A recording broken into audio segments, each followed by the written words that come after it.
Diffraction, Part 2. Fraunhofer diffraction, the second part. Diffraction by a circular aperture. In the figure, it is shown that light is focused by a lens and allowed to fall on a circular aperture. And after passing through the circular aperture, light is again focused. After diffraction, you can view an airy pattern on the screen. That is, the diffraction pattern that we obtained from a circular aperture is in the form of airy pattern. It is clear from this diffraction pattern figure. Here you can view on the left picture the airy pattern obtained from a circular aperture. On the right hand side, the picture shown is graphical picture showing the intensity. That is, the intensity of diffraction pattern is found to be maximum at the central point and is diminishing on the right and left side, or the intensity is very weak. The intensity is represented by the equation I equal to I0 to J1 of nu divided by nu whole square, where nu equal to 2 pi by lambda into a sin theta.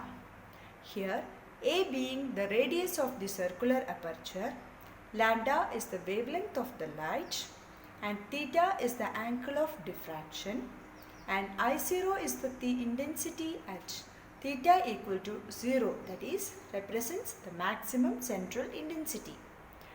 J1 of nu is known as Bessel function of first order. Right hand side the graph shows the variation of J1 of nu whole square by nu square with respect to nu. Here you can view the maximum intensity at the central point and diminishing intensity on the right side. That is, it forms an airy pattern. The values of Bessel functions are J1 of 0 is equal to 0 and the other zeros occurs at nu equal to values 3.832, 7.016, 10.174, etc. The dark rings in the airy pattern that corresponds to the value nu equal to 2 pi by lambda into a sin theta, that is equal to 3.832, 7.016, 10.174, etc. Or we get sin theta is equal to 3.832 lambda divided by 2 pi a, or 7.016 lambda by 2 pi a, etc. If f represents the focal length of the convex lens used, then the radii of the dark rings are given by the equation that is equal to f tan theta, that is approximately equal to 3.832 lambda f divided by 2 pi a, 7.016 lambda f divided by 2 pi a, etc. The angular spread of the beam is given by the equation delta theta is equal to 0.61 lambda divided by d, or it is approximately equal to lambda divided by d, where d is the diameter of the aperture. That is, the angular spread of the beam depends on two factors: one, wavelength of the light used, and two, the diameter of the aperture. Delta theta is approximately equal to lambda divided by linear dimension of the aperture that used. When the diameter of the aperture is high, then the angular spread that decreases and greater will be the directionality of the laser beams. Example, for a laser beam, the divergence is primarily due to diffraction effects. You can view it in this picture. If the aperture is small, then the diffraction or divergence that will be greater, and in the second picture, if aperture is higher, then the divergence is less. Directionality of laser beams. The divergence of a laser beam, that is due to diffraction effects. Hence, they are known as diffraction limited beams. The beam width at the large distance z, that is given by W of z, is approximately equal to lambda z divided by pi into W0, where W0 is given known as the spot size of the beam. Then the diffraction angle tan theta is equal to W of z divided by z, that is equal to lambda divided by pi into W0.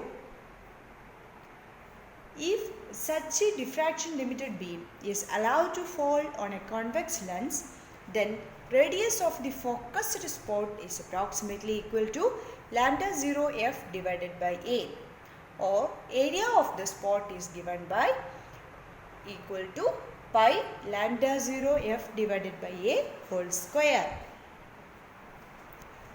Then the depth of focus, actually it is the distance over which the intensity of the beam on the axis that decreases by certain factor of the value at the focal point.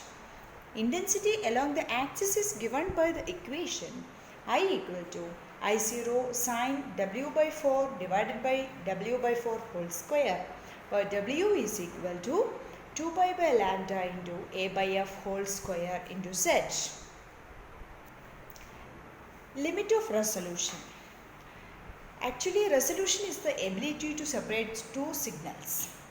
See,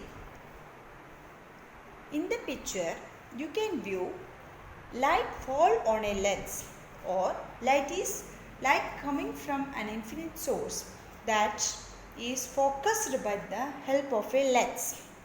Here light shone from two or more objects, where f is the focal length of the lens.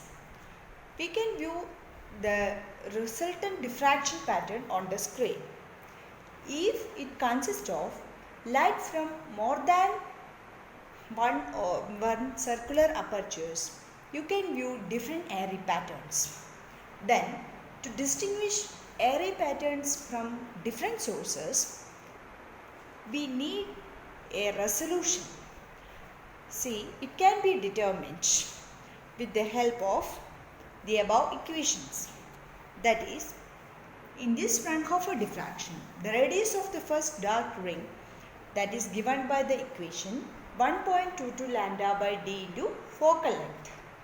If the angular separation of the two objects is 1.22 lambda by d, then central spot of the first pattern that falls on the first minimum of the second, and then the objects are said to be resolved. This criteria is known as limit of resolution, that is Rayleigh criteria for the limit of resolution. If that condition is satisfied, we can view clearly the airy pattern from first source, from second source, etc. See the picture, how it's a computer generated intensity distribution pattern corresponding to 2 point sources when they are well resolved, just resolved and unresolved. Example. For example, the angular separation of human eye, actually that is also due to diffraction pattern. It's an example. For our pupil, the diameter is about 2 mm. The angular separation then will be delta theta is approximately equal to lambda by d, where lambda is the wavelength of visible light, that is approximately we can take 6 into 10 raised to minus 5. If we take diameter as 2 into 10 raised to minus 1, then delta theta is approximately 3 into 10 raised to minus 4 radian.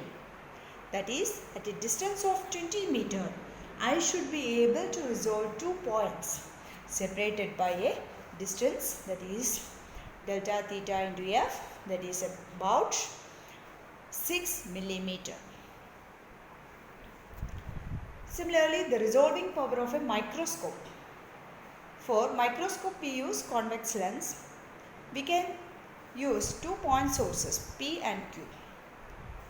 Then let their image be at the point P dash and Q dash. U be the object distance and V be the image distance, and D be the diameter of the convex lens used. Where N and N dash are the refractive indices where the object light passed and the image light passed. Let P and Q be the self-inverse points objects. Then airy patterns will be formed around their parallaxial image points P dash and Q dash. For P and Q to be just resolved, the point Q dash should lie on the first dark ring around the point P dash.